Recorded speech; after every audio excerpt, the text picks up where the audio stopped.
Cervezón. Hola amigos, bienvenidos a un capítulo más de Cervezón, donde intentaremos atrapar 150 o seguramente muchísimos más cervezones. El día de hoy vamos a probar Peanut Butter de cervecería Belching Beaver. Veamos qué nos dice la Chevedex acerca de ella. No dejes que el color oscuro te engañe, esta cerveza es deliciosamente fácil de beber, con aromas en cascada de cacahuates tostados, chocolate, negro y café. Con 5.3 de alcohol por volumen, tenemos esta Milk Stout de cervecería Belching Beaver, de la que espero encontrar las notas a cacahuate tostado, chocolate y café. El arte de la lata es muy lindo.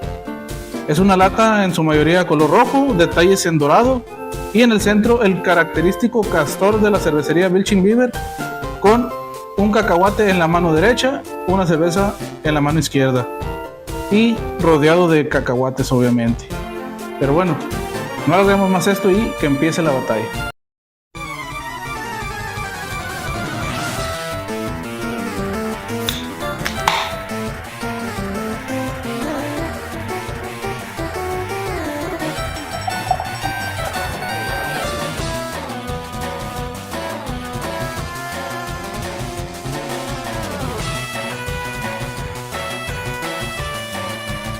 Color oscuro, una espuma levemente color café.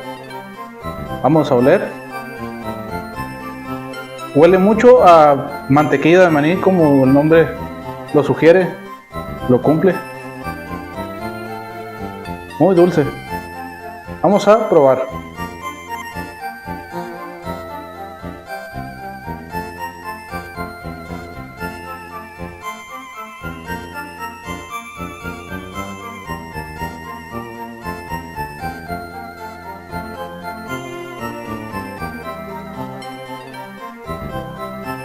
Está muy buena, muy bebible. Cuerpo muy cremoso.